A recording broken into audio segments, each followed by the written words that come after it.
Students, let us start our study of chapter 4 of Kanthapura today.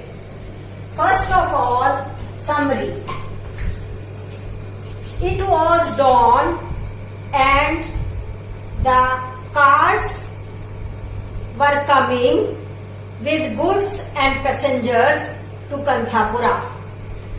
Those carts reached Kanthapura at early in the morning. Murthy was in one of those cars. He got down. He put his bundle of khaddar on his back, and he put his books on his hands and moved on. He passed through the fields. He passed through the well with the hope that Ratna would be there, but she wasn't. Then he went to Rangama's house. Rangama had not come from the river, so he dropped the bundles in the Congress room and went to see his mother. His mother was very much angry with Murthy. She was in an angry mood. She told him that he would not be welcome in the house until he got purified from the Swami. And then Murthy requested her mother to prepare a cup of coffee for him, but she did not bother. Then she went to the river to wash her clothes. There she banged her clothes, and by banging, her anger got an outlet and she became cool and calm. She returned to her house. By then, Murthy had went out, and Sinu was crossing through her door. She was very much worried for Murthy. She was very much worried for Murthy might be hungry after the travel of the whole night, and so she requested Sinu to send Murthy from Rangama's house where he might have been. Suddenly, Bhatta came to Narsama's house, and Bhatta told Narsama that Murthy came to him, and Murthy was very angry with him because he had conveyed the Swami's threat to him. He told Narsama that Murthy said that he would not bother about Swami's threat and he would continue his activities. And then Narsama, when she went to the river, she was very much upset. She was angry with the Parayas for creating problems for Murthy, and on the way, when she met a Paraya who did not give his way, she spat on him.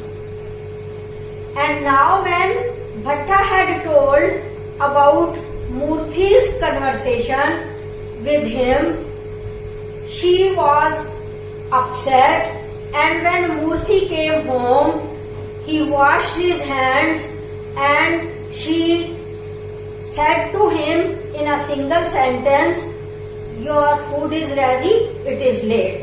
She did not talk much. She spoke just a simple single sentence to him, and then Murthy was given the food in the hall.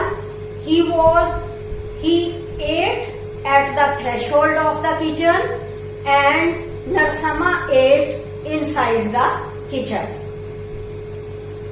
But Murthy was filled with determination. He continued his Paraya activities. He continued meeting Parayas, and he continued distributing them cotton to spin and yarn to prepare khaddar. And then one day, when a Paraiya woman was dead, Murthy accompanied the family. He lifted the dead body for a while going to the cremation ground. Bhatta came to know this thing. Next morning, Bhatta went to the city to see the Swami, and he told everything to the Swami. And 2 days later, Bhatta came with the news that the Swami had excommunicated Murthy. That means Murthy's family, Murthy's coming generations had been excommunicated. Murthy could not go to the temple. He could not attend the obsequial ceremonies or the marriage ceremony or the hair cutting ceremony, Mundan Sanskar, of any of the villagers, of any of the Brahmin families. When Narsamma thought about all these things, she was shocked. She became hysterical. She went out of the house and she spat in the east direction, she spat in the west direction, she spat in the north direction, she spat in the south direction, and then she spat thrice in the direction of the Paraiyas. And in this way, she was very much angry. She became hysterical. She ran towards the fields. There she fell on the ground and became unconscious. The next morning, she was found dead. She was cremated where she was found dead. Her body was cremated where she was found dead, and her ashes were taken to the river. Her ashes were thrown in the river Himavati. And Bhatta bluntly refused to officiate the obsequial ceremonies of the dead Narsamma. Then Murthy went away for some days. Thereafter, he returned to the village. He started living in Rangamma's house. There he was served food at the threshold of the kitchen, but he did not mind. He was given the food at the threshold of the kitchen earlier by Narsamma also. He did not mind this thing in Rangamma's house, and he continued his Paraiya activities, and it was decided that Sinu would teach alphabets, grammar, arithmetic and Hindi to the Paraiyas in the village, and Murthy would go to the Skeffington coffee estate and he would teach the workers of low caste there. That is all about the summary of the chapter. Now the critical. First of all, theme. Theme is as usual the freedom struggle against the British rulers. Then there is plot. Plot means interconnected events as described in the summary. Character.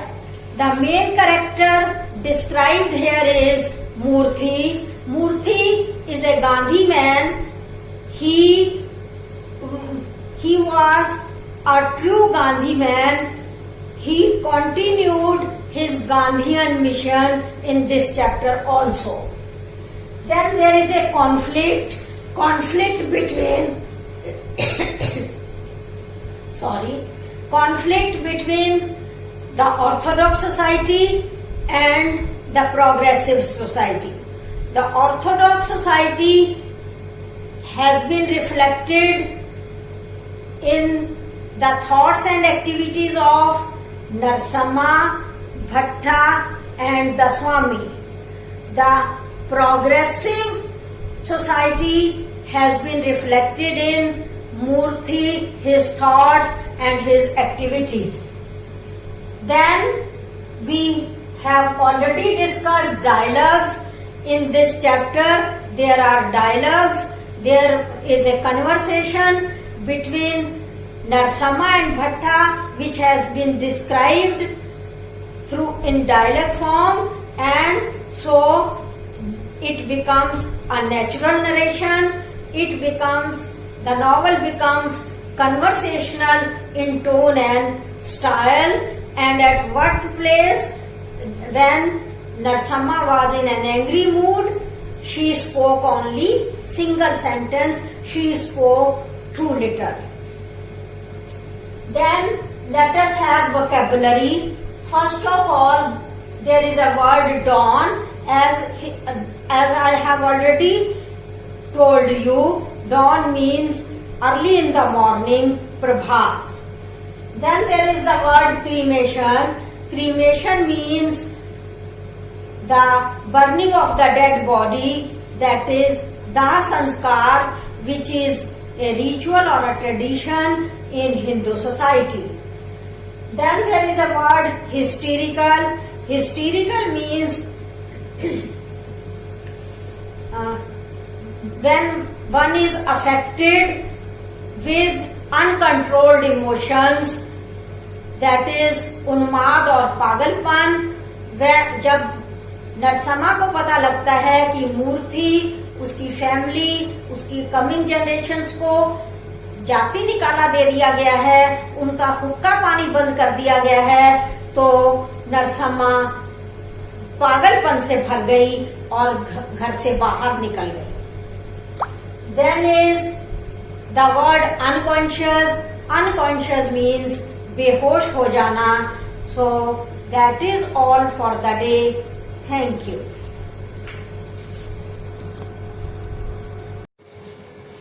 Well, at the end of chapter 4, it was decided that Murthy would go to the Skeffington Coffee Estate to teach the workers of the low caste there. And in chapter 5, we come to the description of Skeffington Coffee Estate and the life there. First of all, geography. The Skeffington Coffee Estate is situated near the mound up the Beers Hill. It was spread over about 1,000 acres of land. It was at the outskirts of Kanthapura. There, the Hunter Sahib was the owner of the estate. He was called the Hunter because he used to beat the coolies with his hunter when they did not work to his satisfaction. The Hunter Sahib had a Mastri named Anthony. The Mastri went to fetch the coolies from the plains. He enticed them with false promises. He said they would be given enough money for that they would have to only pick up cotton seeds. They would have to pick up only coffee seeds, just like they picked up pebbles from the ground. Very easy task. And they would be given rice enough to eat and he said that the Sahib was a fine, generous man. But the conditions at the estate, the working conditions at the estate were very poor. They were very hard. On the eluding of the Mestri, hundreds of coolies came to the estate, but when they reached there, they were given very poor accommodation and they had to renovate their huts. Then one day the Hunter Sahib came there and he touched a child with his hunter. The child started weeping. He laughed and gave him peppermint, that is toffee, and he told police that he would give them sweets if they worked according to his satisfaction, and he would give them beating if they did not work properly. And then the police were watched continuously when they were on work. The police worked from morning till evening throughout the perspiring afternoon, and then the rain started. It rained for about 4 days continuously. The coolies thought of the holidays. The rain stopped, but then the rainy season started and the coolies had to work in the rain, and then the epidemic of malaria broke out. Coolies suffered from fever. The coolies believed that the fever would go down by the morning, and it so happened, but the weakness remained and the coolies had to work in the fields with their weak body. The Hunter Sahib sent a man, that is a doctor, to the coolies. He prescribed 8 pills in 2 days to be eaten, but some coolies did not take the pills. Sati, when she became ill, she had fever, she consulted Sadhana, and Sadhana told him about a goddess in the neighborhood, that is goddess Kanchama. Sati believed in her words and she tucked some offerings at the end of her sari, and by the next morning her fever had gone. Then Madana's child became ill. He suffered from fever. Madana's wife also believed in goddess Kanchama, and she did not give pills to the child. Madana did not believe in goddess Kanchama, and so the child was not recovered. The child died. When the Sahib came to know about this thing, he ordered that everybody should take 6 pills per day. Well, some of the coolies took the pills, others threw those pills at the backyard of their huts, and then there were other diseases also. like dysentery, cough, stomach ache. Then there were all types of snakes in the fields where the coolies worked. Those snakes were cobra, green snake or grass snake, water snake, flying snake. People believed that cobra did not bite the person till that person did not irritate it. And moreover, about the flying snakes, it was said that flying snakes are generally found in the cardamom gardens, and in this way the coolies faced many hardships. And so one day Rangaya decided that they should return to their home in the plains, and the other coolies agreed, but they couldn't go back because they hadn't enough money as wages. The major part of their wages was taken away by the Sahib or by Bhatta with one excuse or the other.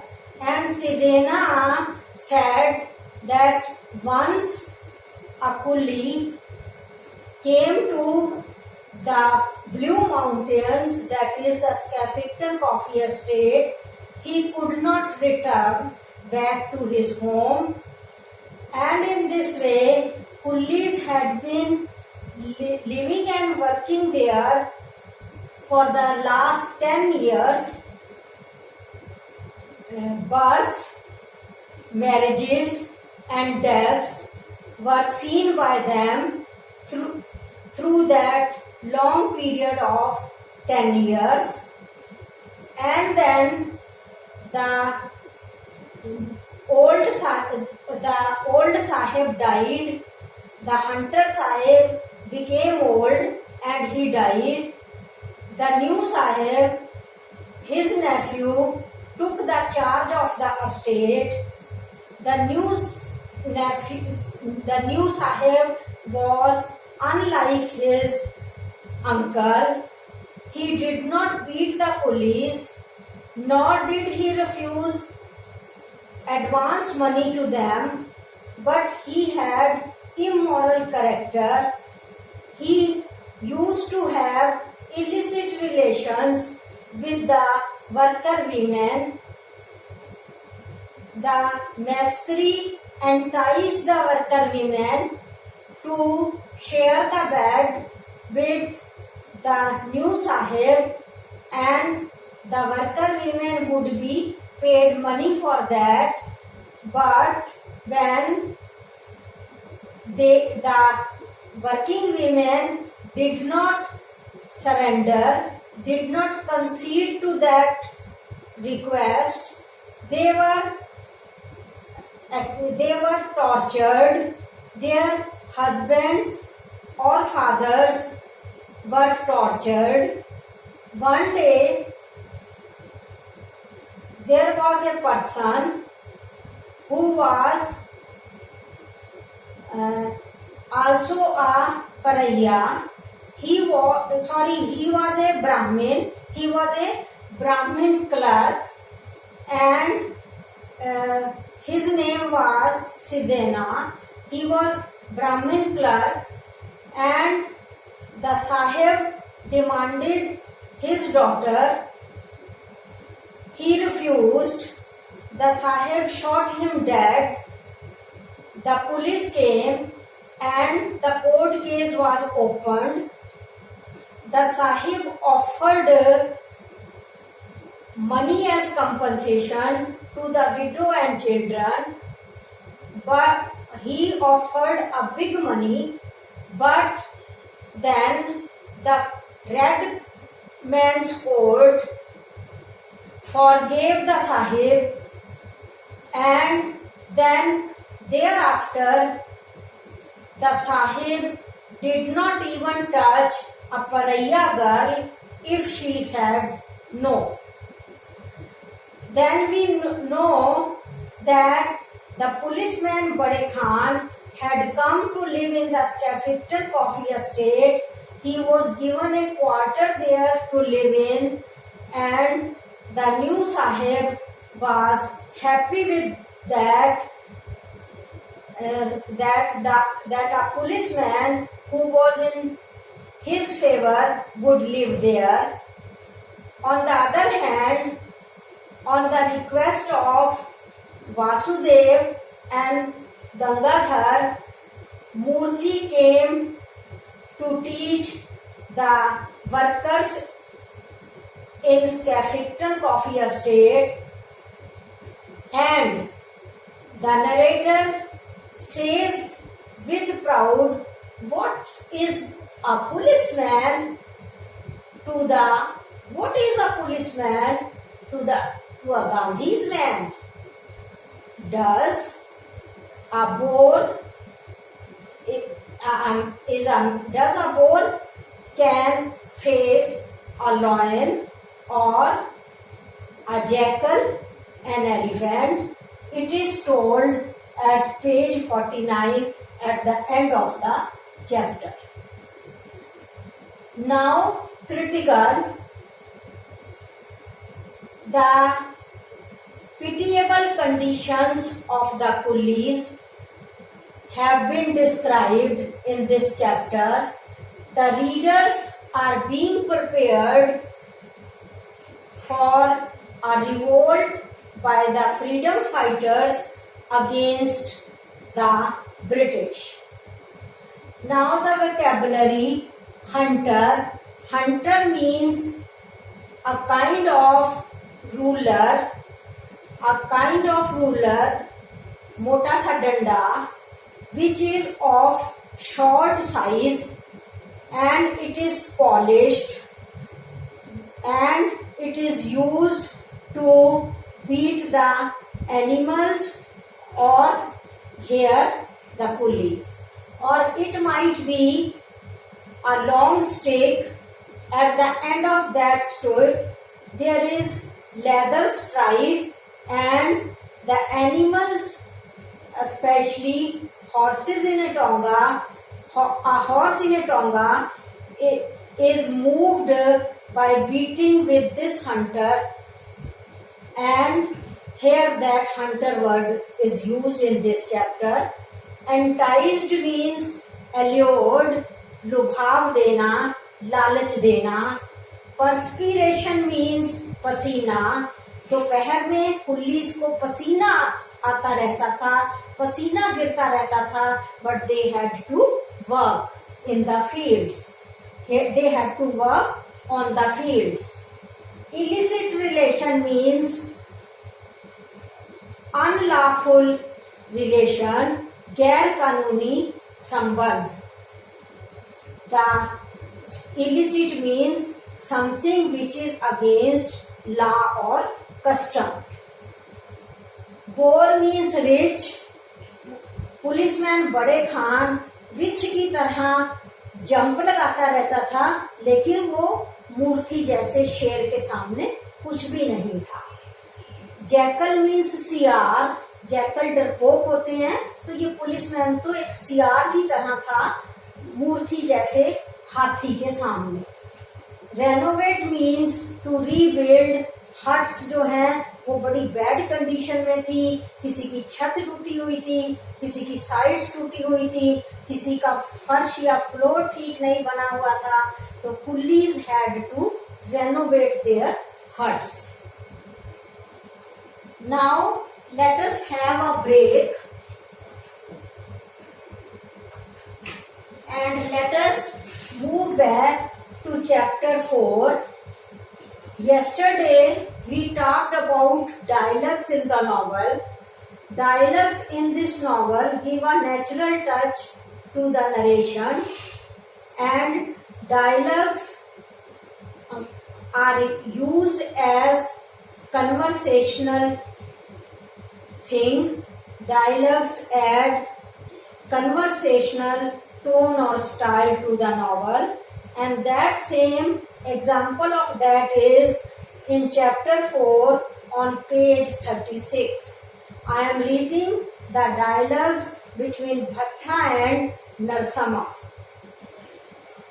Bhatta says, and Murthy says, let the Swami do what he likes. I will go and do more and more paraya work. I will go and eat with them if necessary. Why not? Are they not men like us? And the Swami, who is he? A self-chosen fool. He may be learned in the Vedas and all that, but he has no heart. He has no thinking power. And what shall I say to that? Narsamma. Then Narsamma says, he says that, learned Bhattare?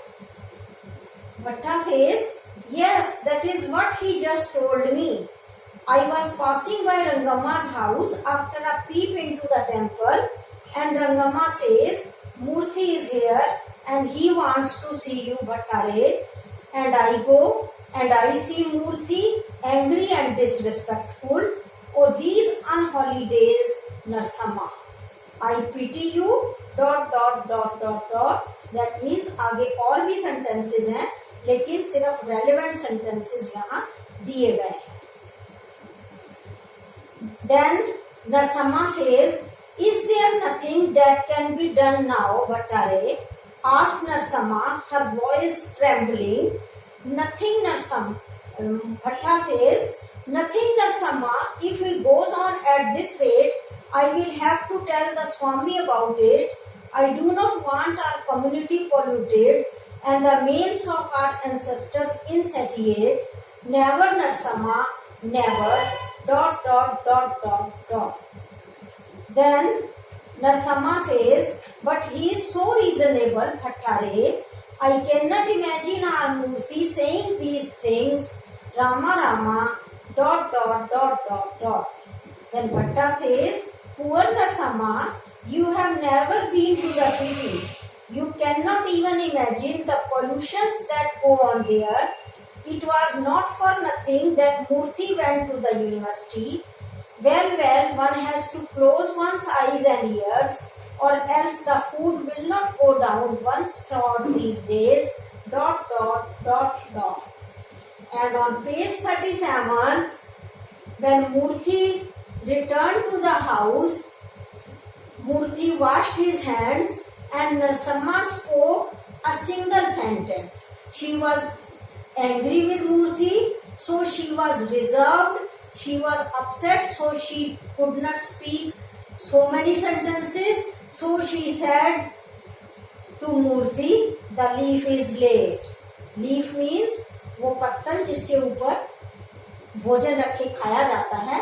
That means the food is laid. The leaf is laid. She spoke only a single sentence. So that is all for the day. Thank you.